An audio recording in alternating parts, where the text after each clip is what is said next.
Hello, everyone. Wow, I keep saying it. What a rough week. We couldn't have a better guest today, though. I can't even say guest because he's part of our family, but it's very, very comforting to have him here today. Uh, I know he has a few words to say, and I should probably, in my current state of mind, just let him be more diplomatic. So I'll just turn it over to him. Go for it. Okay, thanks, Dawn. Um, Welcome, everybody. Thrilled to be back. And as always, thanks to CASY for having me. And for those of you who've been here before, you're maybe familiar with how I set these workshops up. There's a topic, I'll go over that. And I usually say a few words and share some personal experiences, and then frame it all in the context of the identity model that I'm working with. And then just open it up for most of the time for everybody to share their own stories freely, briefly enough so that everybody has time to talk and contribute back and forth. But really the heart of the matter for me is all of us sharing our own experiences and our own stories. I just present a framework um, that I think seems to work pretty well and works well for my clients, and then share some of my own experiences to get it rolling. Um, so yeah, welcome to Day Autistic Identity Workshop 2, today's acceptance. Like I said, I'm thrilled to be here. To begin, I suggest that we all together share 3 deep breaths to honor and affirm our collective neurodivergence as powers that be propagate ignorant, ableist ideology and policy against our autonomy and integrity. So breathing in, inhale this sooty, viscous cloud of misunderstanding. Breathing out, exhale from within your transforming, radiant white light of self and collective compassion. Now,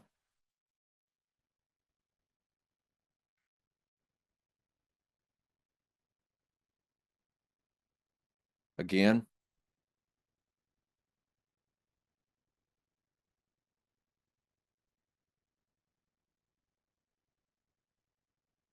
again.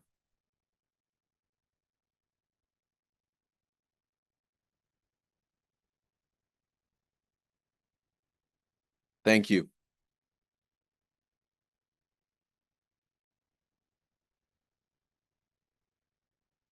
My working model of autistic identity includes the phases of discovery, acceptance, integration, and expression. When I saw this spells day, D-A-I-E, I looked to see if that's actually a word. I was delighted to find this is the archaic spelling of day, as in light of day, dawn of a new day, seize the day, lovely day. Implicit in this process is remembering that even as the model begins with discovery and expands to expression, whenever and however each of our autism was discovered, we've been expressing it all along, already, all along. Today, acceptance. Acceptance inquiry. Who am I really? Acceptance answer. This is a good thing. Really. Even though the formation of positive autistic identity is reflective and nonlinear, I often observe that acceptance follows discovery and precedes integration, which leads to expression. Acceptance often includes passing through the stages of grief, which are thematically unique for autism acceptance. Denial. Not aversive or this can't have happened, but more like it's too good to be true.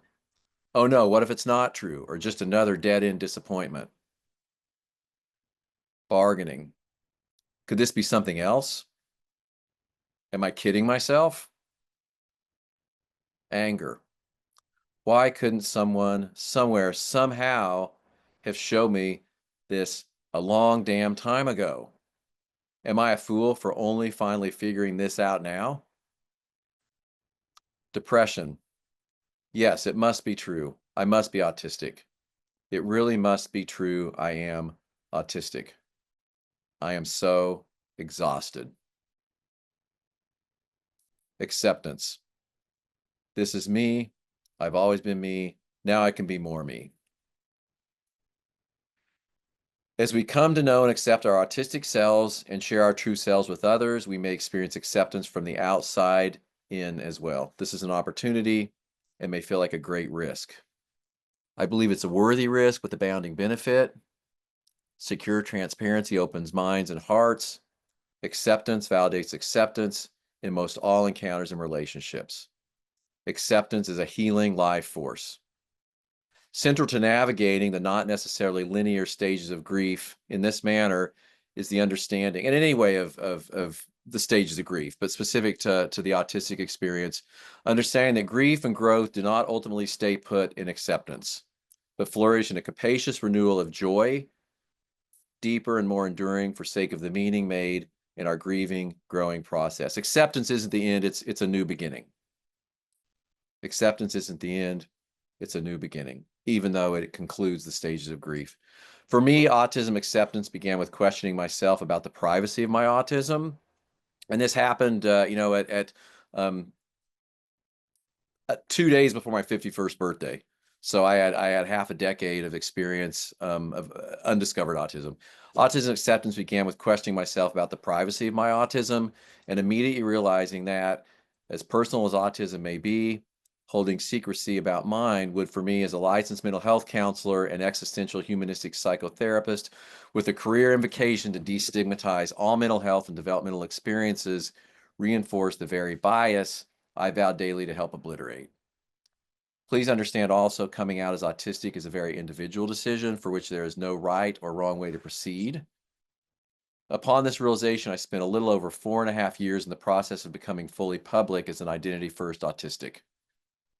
Another important part of acceptance involves time, regret, mistakes, embarrassments, and so many experiences, confusing, painful, inspired, which could not have been otherwise.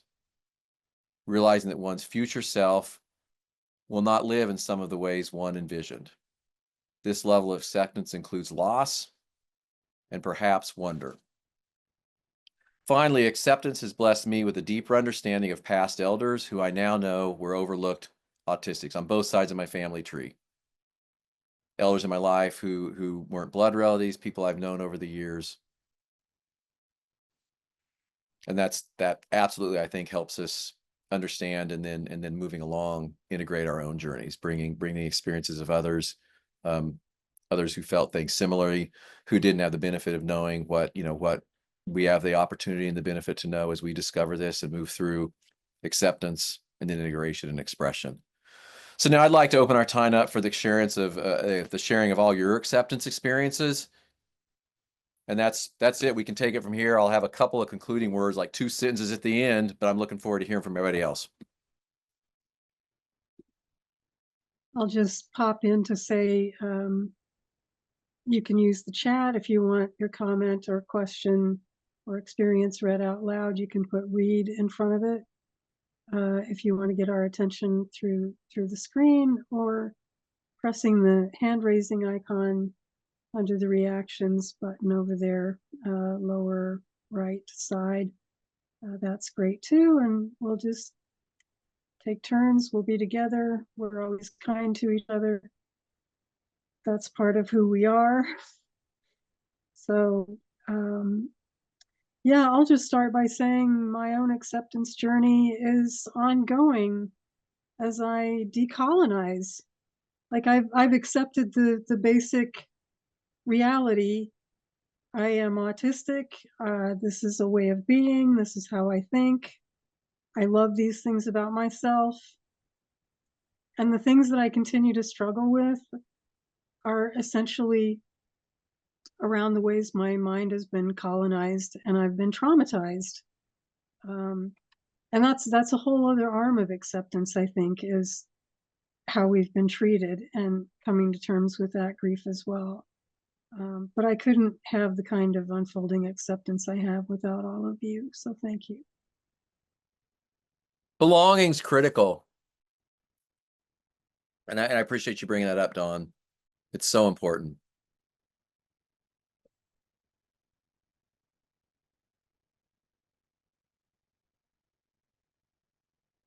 Who else?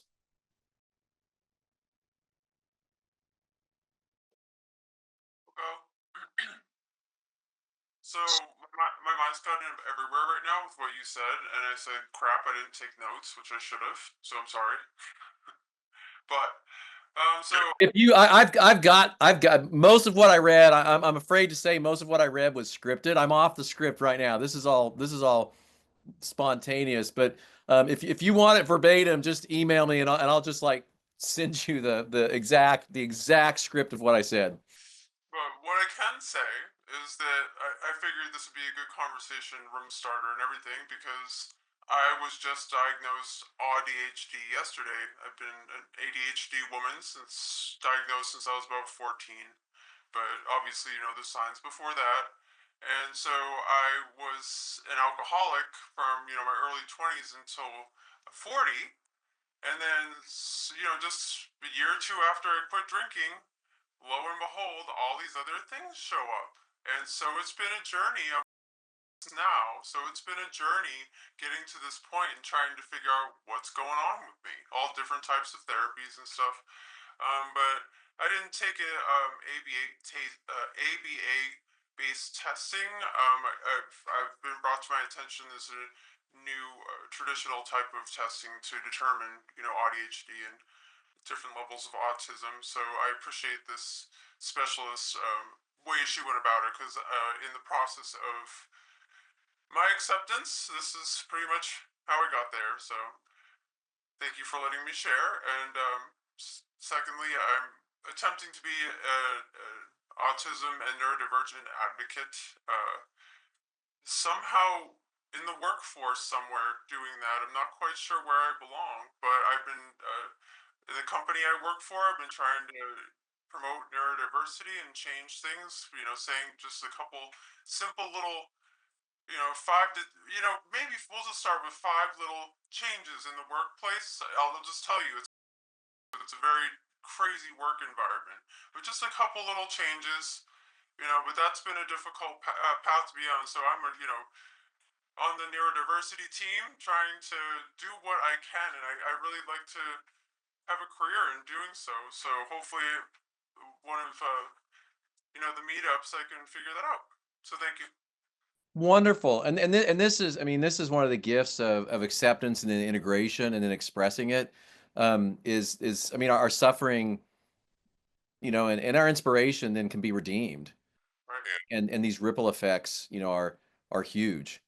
Right. And um I love shopping at my local because it's just implicitly a really, I mean, I know there's politics everywhere and all that, but it's just implicitly a place of belonging and more diversity than a lot of the other places I go. And again, every little change or little effort, and I think this is the part of acceptance, because once we're comfortable, whenever we're comfortable, if we're comfortable, and you can share that and speak out, well, there are other people who aren't sharing or are questioning or don't know or have always known any of that. And it's just right, huge.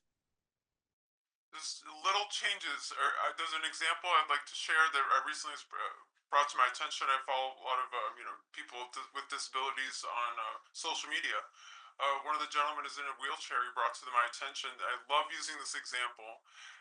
He says, "You know how if you make deliveries in the hand truck, you can go up and down the sidewalks. You ride in your bike in the city and go smoothly up and down the streets. Well, that all was implemented everywhere around the world by one person with disabilities. So, just a few little changes could benefit everybody. And I keep on making this example because neurotypicals can, well, all of a sudden, if they didn't even know these things were put in place, all of a sudden they go to work one day and go, well, that was easier. Well, that sounds better. Well, everybody can benefit. Fully agree. Right on. I just wanted to toss something in on that. So I'm in Canada. Love your Uh, glasses. Thank yeah. you. Um, but I actually can add to that conversation because when you say you want to be a neurodivergent, you want to be you want to support the where you want to be a supporter in the workplace. That's why I bought these. I actually had somebody go, "Hey, from autism," go, "Hey, what do you think about these glasses?" Because of course it's the infinity symbol and it's a rainbow. So I wear these glasses, and at work I get all the time, "I love your glasses." I work in a hospital. I bring up the autism conversation, and I say, "It's funny you mentioned that. I'm actually autistic, and it means I can't really read people. I suck at it, but I love to talk about, how my brain is different." I have had people at the hospital, mostly seniors, who will say, "Oh, are you retarded?" But I know it's a bad word, but you know what? I'll walk with these people, and they're usually walking with walkers, and I'll say, "Do I sound retarded? Do I look retarded? No." There you go. And at least once a day, I change people's minds. I'll consider changing my eyewear. Thank you. It, it's a really good conversation starter. Like the other thing I do at work is if I'm in a lot of meetings all day, every day. I'm a project manager, and I'm exhausted by like noontime. Like I have no more F's to give, but I have to keep going. And I'll say that in the conversation, unless I'm dealing with senior executives who, let's face it, never really understand us anyway because they're jealous. Anyway, they typically, yeah, I will say, I don't have any more F's to give. What does this mean? It means that I have been an advocate for autistics in the workplace since day one when I was diagnosed at 47. I walked into my workplace, sat down, looked straight ahead, and said, "I was just diagnosed autistic," to which most of the people around me went, "What was your first clue?" Get you. I treat it with humor, but at the same time, it was a huge it was life changing. But even years later, I still find, yeah, I'm an old lady and I feel older some days. I do, um, I do have a problem sometimes with the acceptance. Like, why can't I deal with these people? Like, I can say I don't do meetings and I can say it all I want, but there are some times when I have to deal with people who, for whatever reason they have, cannot accept that they need to be more straightforward with me or even blunt and say what they mean and so on. I deal with that all the time, and honestly, it's probably what put me in burnout because right now I'm in autistic burnout. Hmm. I get you. However, I still go to work every day. I still have a smile on my face, and I've actually found a workplace of fellow neurodivergents. And it wasn't until I came into the workplace 6 months ago and posted a little sign saying, "I'm autistic, talk to me." Almost everybody came and started talking to me about their experiences and what they've had to deal with being neurospicy. And yes, we have a bunch of neurospicies. How did I find a well? Oh, because I came right out and said it. And that this is, I mean, and there's a certain amount of privilege involved in being able to do that, and we're aware of that. But when you're able to do it, at least for most of us in the situations we're in, it's mostly rewarding. And I think it's implicit in what you're saying there, but it sounds like these challenges and the ways in which you're adapting and stretching yourself, even approaching burnout and then pulling back, hopefully, it sounds like it's meaningful. Trying to. It sounds like it's a meaningful endeavor. Yeah, yeah. I'll fight it. And that It's I not got just. It's not just work. no. For me, No. Yeah. this is life. This is a career. This is something I truly enjoy doing. I mean, why would I wear an identifying badge in a hospital with a bunch of seniors who need access to clinics or can't understand where to go and so on because we're in the middle of a huge rebuild? And I happily take out some time in my day to walk with them. Yeah. And the meaning, the meaning impacts everything. And so observing that acceptance is an ongoing process. Yep. Share this, talking about meetings and stretching yourself. I until Don and Roger came along, I had gifted myself pretty much a permanent no to public speaking. And I think I've been hanging on to that for, it's not like I get a ton of invitations. And I'd say, well, I'll do a panel or a Q&A, but that was a way of taking care of myself. and meaning makes all the difference. I do a couple a year, mostly with clinicians who are very interested in the autistic and the workplace experience. But cardiology, and another interesting one is autistic women in menopause. You don't have the plumbing, I do, and boy, oh boy, has it affected me. Yeah. And so I do this deep, deep, deep dive to find out exactly what articles are out there, what can we do, what is, what contributes to it, and so on. So that's something I'm actually talking about in May, with a group of local women who are undergoing menopause as well, is the autistic menopause experience. I just Hey, I oh, want go to ahead, Don. jump in real quick, and I forgot to remind people to please put yourself on mute if you're not speaking, because those of us with auditory processing challenges, it's hard for us to track after a while. And yeah, that. Oh, also, I wanted to point out what we found out in CASY, which is a beautiful thing, is that autistic people get each other. Like, we've been so trained to believe that we don't understand social cues and that we're not good communicators, and that's really BS.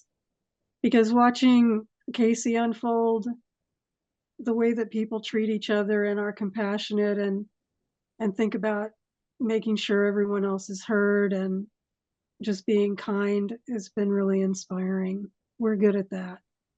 Yeah. I mean, I've been showing up here for a year and a half, and absolutely my experience. That's why I keep coming back. I've got a couple um, comments on the chat that I'm being asked to read. And so, and for those of you using the chat, I think Roger's got my back.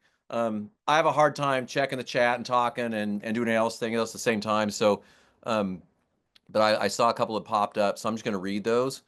The first one, can you read, please? Thank you. One thing I find difficult is how to handle meltdowns or feeling saturated from social interactions or sensory things. On the one hand, I'm all for self-compassion and self-understanding, but if I'm ever short or unpleasant with someone because I'm just saturated and I can't be as nice or as patient, I do feel bad for putting other people through that reaction. I think being able to apologize helps, but it's still hard. On the other hand, if you view meltdowns like allergic reactions, then it seems, yeah, really good point, that it seems strange to have to apologize for having that reaction.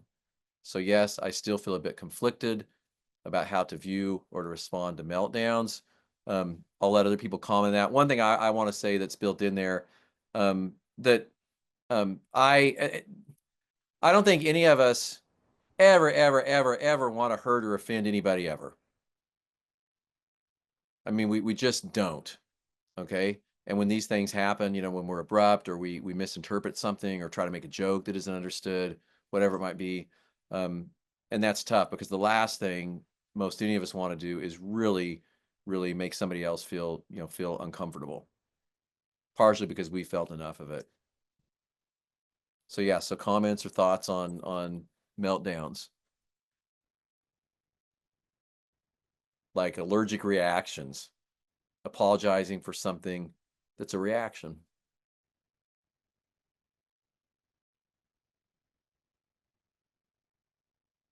I see lots of nods. I mean, I think it's miraculous that we aren't having meltdowns every day, well, some of us do have meltdowns every day, all day long, with the kind of, emotional and spiritual malaise, pollution, whatever you want to call it, that just gets in us because we're holographic beings that have there's no difference between us and our environment. And our environment is not a healthy place on those levels. So I feel less guilty, or I've never felt ashamed necessarily, but I feel less guilty and given myself a break a lot more deeply lately, knowing But I'm doing an amazing job, and the people that I know here are doing an amazing job keeping it together. I've got another comment to read, and thanks for these. I feel that acceptance has come slowly over the past 2 years, much more via myself than others. Attending and surrounding myself with information and accepting chosen family has helped. I've worked to get accommodations at work and in my AA home group for ND people. I still think it can be hard when I hit limits. By coming into my body and feelings more, the more I have what I call limited energy points, also known as I can't barge through the things that I used to be able to do. However, overall, I am able to be more happy and less anxious. Sometimes I have a lot of trouble accepting when I have to take those accommodations and my brain will beat me up, or if I start melting down over something small or can't let go of small things that don't really matter. So all that to say, some days acceptance is easy. Other days when I am very visibly different from others, it's harder. I work on acceptance of myself and how I need to show up all the time. I relate wholeheartedly to that. I think just a couple of things I'm going to comment on. Um, as much as we're comfortable or brave enough or able to, I think we kind of have to role model acceptance, as in letting people know how we feel accepted, okay, or show self-acceptance so we can give other people the opportunity to accept us or reject us. Um, I think most of us are probably careful enough about how we do that, that um, the rejection risk is not super high. Okay, and again, my experience has been it's been um, mostly welcoming, or neutral. And then also this phenomenon that comes up, and we've talked about it before in these workshops, and it shows up in my therapy with neurodivergent folks. This idea that um, once we accept and move towards integrating ourselves, in some ways it seems like it gets worse. Okay, or people who know us around us may say, well, you got your diagnosis, or now we know what it is. How come it's not getting better? Or is it getting better? And not only is it not getting better, it's getting worse, because exactly, exactly what was said here. We realize how hard it's been and what we've been doing, and that's the exhaustion, and there's the, no more F's to give, or I just don't have the energy to be inauthentic, or if I'm around people who I think I can relax around, I'm just gonna do that. That the masking kind of slips away sometimes, which is beneficial or positive, but also it may look like, and then sometimes in reflection or within ourselves feel like, wait a minute, this is getting worse, okay, or it's getting harder, and it's the awareness. It's that once you see it everywhere, because if it's how we are, and therefore who we are, it's a part of everything.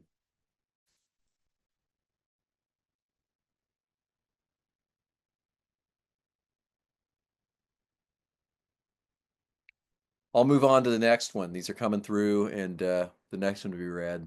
This is great. And I appreciate the participation, by the way. That's awesome. And I mentioned my anxiety around public speaking. One of my hacks for my public speaking anxiety is audience participation. So thanks, y'all, for for helping me out with that.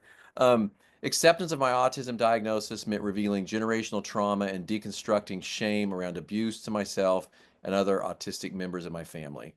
The subconscious patterning, which was self-destructive in the ways that I spent my childhood and early adulthood denying my self-concept. My diagnosis was pivotal to my healing and finding joy and peace in my life.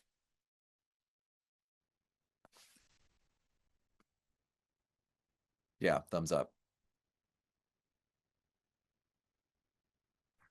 Great, Mark. I wanted to point out that I believe had her hand up for a while. Did Oh, you thanks. say something?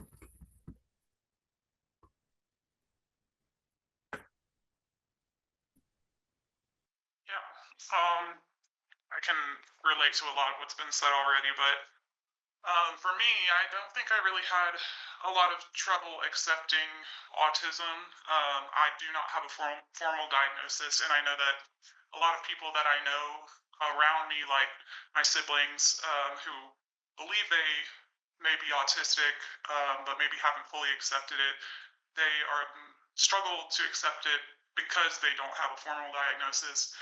And I think my journey through the mental health care system and being misdiagnosed with so many things and like having to do my own research and figure it out myself made it very easy for me to accept autism despite not having a formal diagnosis, because it just fit so much better than anything else that had ever been presented to me or that I had been treated for.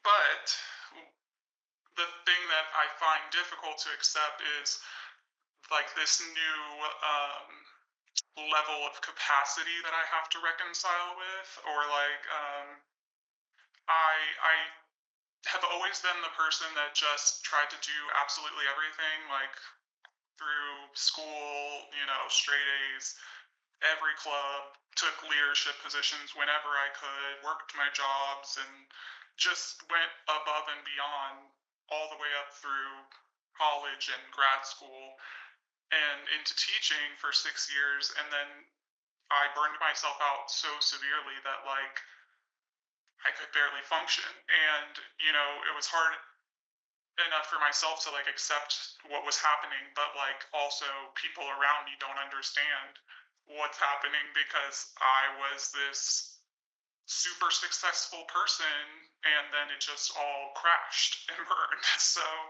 I'm still coming to terms with it. It's very hard for me to like try to find balance in life and like push myself to still find some level of success and progress in life while not burning myself out because it is so hard. Like just this past week, I literally like just worked my regular job, and my brother's birthday was this past weekend, so I had planned some things, and him and his girlfriend came to visit, and just that little extra birthday stuff. I mean, I had to leave work early because I was like physically sick, and it's just so then difficult to accept that like I cannot do what I used to do, and I need to find a new normal and be okay with that. And I'm learning and finding that unmasking,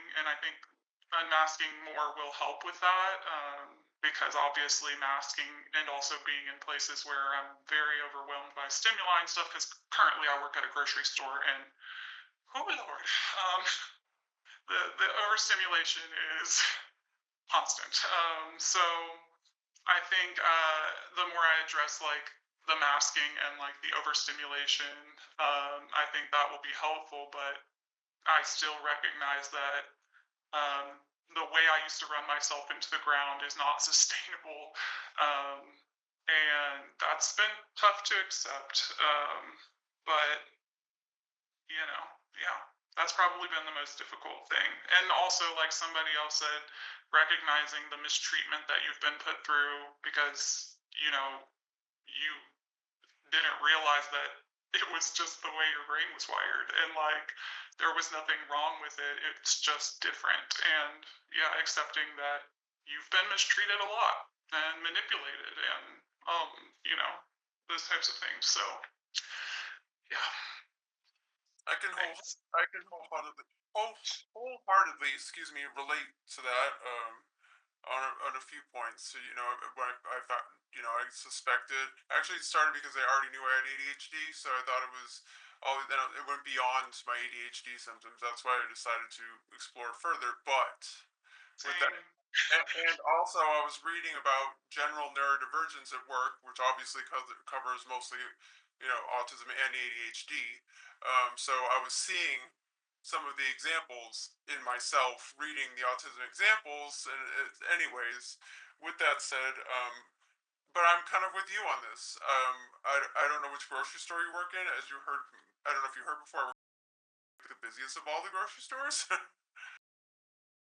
Yeah, so yeah, but Saturday and Sunday are the same for both of us. So, and regardless, yeah. So, but now that we know this, I'm so empowered to learn all this stuff, and then you know, trying to do all this stuff, and then now what?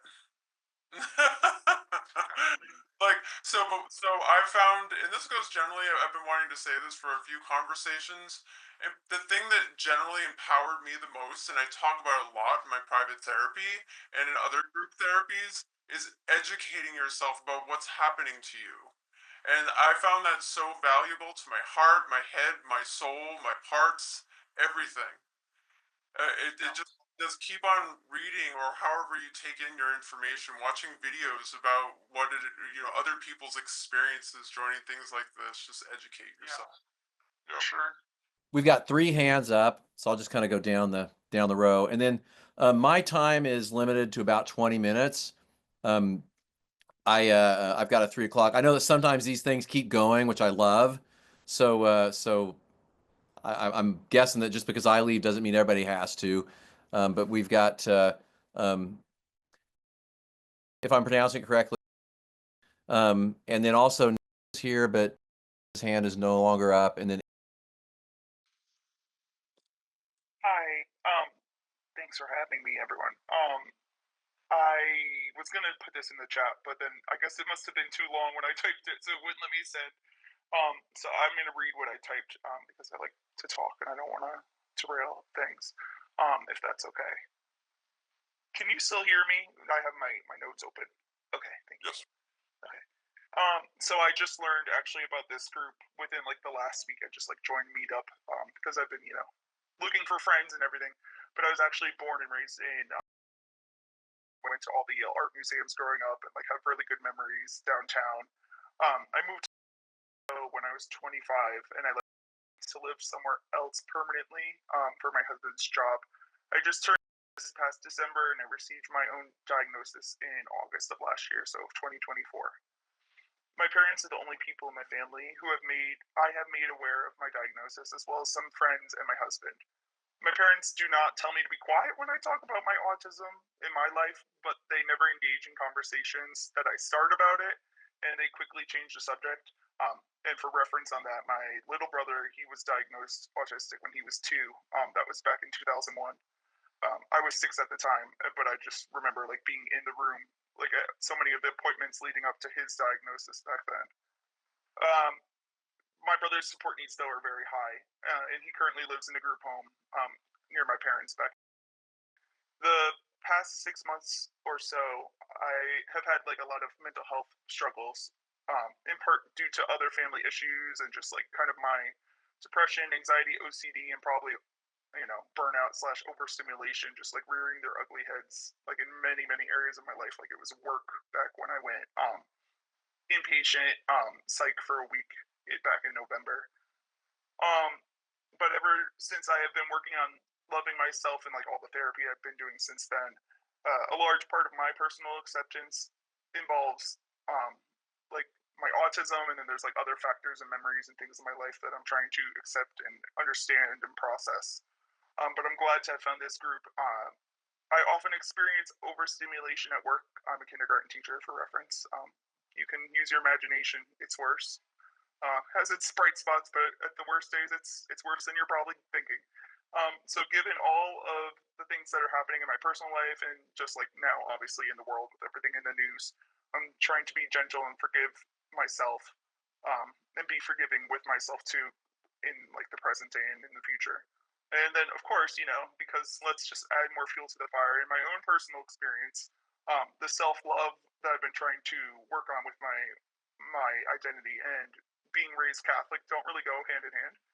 Um, but the last thing I'll say is the self awareness that I've been learning from therapy and like kind of policing my negative self talk that just like happened automatically in my head have been huge for me to heal from many things from the past. So in therapy, like I've just been remembering old memories, like from when I was younger, before this past summer when I got my diagnosis, and just like kind of thinking back, especially like the more painful memories, and re-examining them, being like, that was me having a meltdown, or that was me because it was hot out, or I was overstimulated, etc., etc. Um, so there's still more work to do and to undo and redo old work. But I liked hearing everyone so far. I've related to a lot, whatever everyone's been saying. So thanks for having me again. thanks. And now we've got.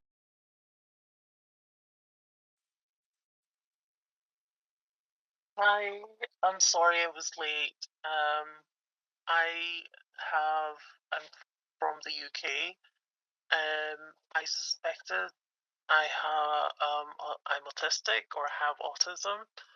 For a while, my friends who has children who's autistic, and I've known them for years, they said they think I was anyway. So I went for assessment here in the UK, and the nurse said to me after the assessment that she doesn't think I am. So I thought, okay, so then what is it that I have? Anyway, I read a little bit more about, I guess, I found some books, but one thing that I read recently was Devon Price, and things that was said there, I resonate with what happened and what like being burnt out as well. I feel that that happens to me, but I understand as well. I feel like having a diagnosis feels like it's important to me. I don't know why, but um, I don't know. But I know one thing is, um, I think that will help with my identity, I guess, as well. What I'm saying, but I found out as well that the research, the test here in the UK is really different compared to the ones in America. So I think, yeah, that's probably why they haven't, or I wasn't apparently autistic in her eyes.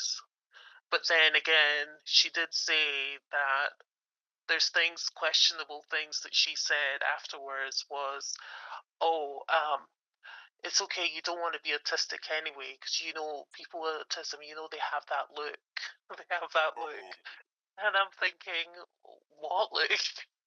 So I'm thinking, how, yeah, okay, whatever. Well, now, like, thinking back at it, like, no, it's not right, obviously. Never was.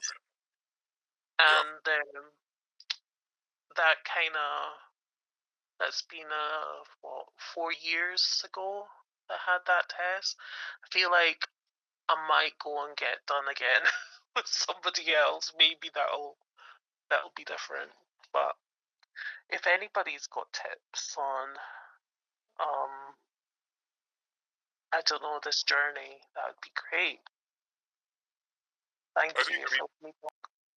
Keep talking to people who are in this journey, and it's not at all uncommon that folks have to shop around for a diagnosis, both because the understanding has changed and because of the institutionalized stigma and everything that you're talking about. It's unfortunate, having to face up to the consistent validation. I'm most fascinated within this context with the phenomenology of autism, and the phenomenology, is that you hear a story or an account from someone like Devon Price, okay, or someone in one of these workshops, and it fits, okay, and it's not a set of criteria, and really you can go into the DSM, okay, and it all fits within the phenomenology. Okay. And I've seen some real, there's a autistic psychologist down on the border who has some really good work on empowering autistic folks to talk to their medical providers about an autism diagnosis. When somebody might say, well, I don't think so, because it really does fit if you understand it phenomenologically. But that's it. Just, I mean, if you want a diagnosis, keep trying, advocate for yourself. There are ways to enter that process. Increasingly, people are marketing or presenting themselves as neurodivergent affirming, okay, and knowing what words to look for. But yeah, just keep reading, keep listening, keep asking around, keep meeting people. Thanks for that, Mark. I feel very strongly about this too.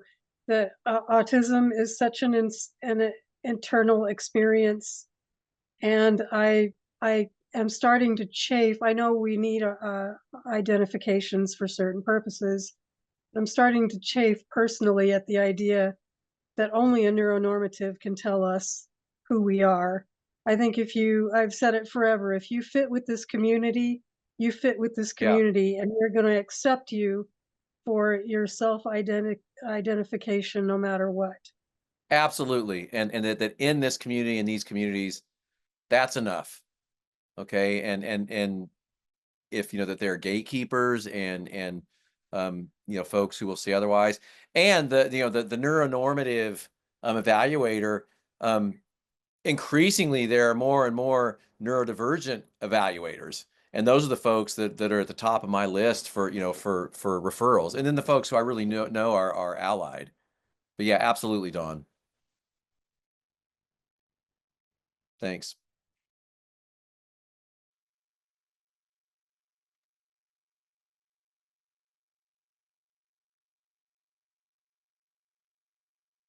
Aha. I had gotten myself into a strange place in Zoom where I couldn't figure out where my unmute was. Sorry about that. It's working now, right? People can hear me? Yep. Okay. So I don't have anything too intelligent to add, I don't think, other than that I definitely relate with everyone who especially had history of being very high achieving, hard worker, putting in 100%, and then hitting, burnout and dealing with skill regression, and the fact that that can, feel kind of humiliating in some ways to lose skills that you once had, because that's not something that society kind of fits under, oh, that's a normal human experience. And I also wanted to say that I think something that helps me a lot with autism acceptance is the fact that I have a lot of autistic friends and a lot of neurodivergent friends. And, sometimes there will be things that, don't appear on any assessment, but you'll get to talking about a topic and you'll be like, oh my God, these people have, experiences that are so much like my experiences that I've never met someone else that seemed to get what I was saying when I talked about this. I think that helps to create a sense of acceptance and community, and also for me, me talking about autism and being autistic, a lot of times have led friends or associates to subsequently be like, maybe I'm autistic, and then talk to me about it or do their own research or talk to their therapist, and subsequently get diagnosed in whichever way is comfortable for them. And when I'm dealing with some imposter syndrome, I also try to remind myself, if you are autistic enough that other autistic people realize they were autistic because you talked about how you're autistic, then there has to be some evidence there. That because I believe all my friends when they are like, hey, I'm autistic, I'm like, all right, makes sense. But sometimes I'll still in myself be like, am I is this something that I faked, or is this something that I'm not really experiencing? I'm not really one of this group. Affinity.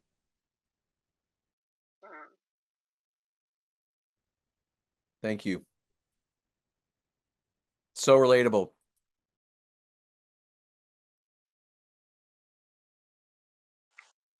Am I unmuted? No, Am I now? Yes. Okay, not. you are unmuted. Okay. Hello. In the middle of the country. I started last month since we had our number one, and I wasn't diagnosed till I was 71 if you didn't attend that last one.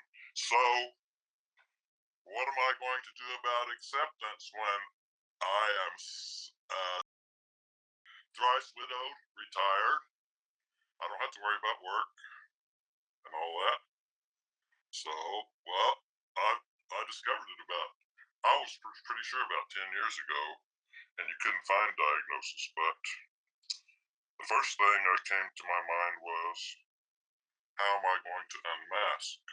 I didn't have any trouble accepting, because if you've endured that for years and you figure it out yourself, and then you get a 100% confirmation, then I'm ready to accept it. I couldn't have accepted it when I was 30 or 40, probably. No, that would have been devastating. But so I'm lucky, because here I have 4 or 5 groups. We meet like Monday night. There's a big big pickleball venue. It's a huge resort with downstairs restaurant, upstairs restaurant. Once a month we get the whole upstairs. Monday night we had about 100 people. Thank you, bless you. I'm so happy. We'll mix with them, and the others. Then we have 2 groups in the university, and there's one in another suburb. And I'm not the. Everybody forgive me, because I'm working on accepting everybody and however they react to their autism and everything, because I think early on I thought, I was into this, maybe I'm not into levels and that, but I think maybe when I was younger, I thought about people functioning differently and all that, but we're all basically the same, really. Like we had a bowling venue last week, and there was one boy that always sat in the corner with muffs and earmuffs on, wouldn't respond to anybody. If you try to approach him, he lashes out to you. At the bowling alley, he bowled strikes. He was focused on the board, and I thought he was nonverbal, but he will speak to women, relate to women. And there's another nonverbal boy that was bowling. And he uses a rapid response, you know. So I like to be with the nonverbals and the other people I was mute, many times in my life. If something had triggered me a certain way when I was 3, 4, 5 years old, I might decide, why do I want to do that? I don't want to engage with that. It's too much, so, but I'm doing pretty good, I believe. When I got my diagnosis, my anxiety was already getting way down, but the diagnosis helped a lot, and then being with my people. So, like, there's, I think next month one group is, they're gonna have us all meet at the Top Golf, a big driving range, and we're gonna. It's better to have a venue where you have an activity around, instead of we have one group. Our group leader is autistic, and she's just produced a film on a documentary on autism. I think it was previewed in New York a couple weeks ago, but we're going to have that one at the golf venue, and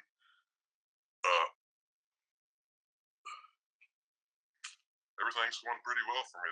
That's the best thing, to be with. If you're in a place where you can gather with a lot of autistics several times a month, like around Christmas, there was something 3 or 4 times a week. I'm just really lucky right here.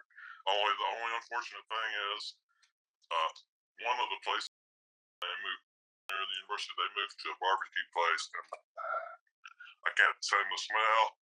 I wouldn't go there with my wife or my husband or anybody. I'm thrice widowed, and I had 2 men and 1 woman. And they all went away within 3 years. 1 year, then my husband, then my ex-wife. So I was a biologist, but I could not function in the office or lab. It just didn't work. And I went back. I was a union carpenter, and I went out there to the Softball Hall of Fame. I built it's here. I built a cabinet as a trophy case 40 years ago when I was young. I got burned out and I couldn't function in that. Even I had I had to accept all that before I knew it was autistic. That things didn't work, and I said, "Well, I'll have to do this. I just can't," you know. But I found out last year. I went up there, and my trophy case is in the middle of the museum. It's the centerpiece. 40 years ago, I did something in my life. And our younger selves, whether they know it or not, or we know it, they knew what they were doing a lot of the time. You know, without the guidance, without the understanding, and you can look back and your cabinet making self and these other parts of yourself, our younger selves, we knew what we were doing, we just didn't know how to do it. Well, I always got to run, so I always knew that I had to find a safe place, and that things didn't work if it was unsafe. But I didn't know anything about autism or anything. So there you go. Your younger self always knew, and if you've got more to say, I want you to. No, I've blown it out. Let somebody else talk about it. Well, thanks for that. Thanks to everybody. And this is what happens. It all makes sense. It all makes sense. And that the continuity that we get to give ourselves, even with the grief, okay, and the regret, it all makes sense. Your younger self, as with all of us, knew what we were doing all along. I'm gonna run. I wish I could stay longer. Thanks, everybody. Really, really Thank appreciate you, Mark. it. Yeah, my next workshop will be this summer. It's going to be integration. Don told me this is to be known as the summer of self-care. I think that fits perfectly with integrating autistic experience and identity. So, yeah, I'll look forward to seeing some of you then, hopefully. Great. I have to scoot pretty soon too. But on the back of what he was saying, Wow. Bye, Mark.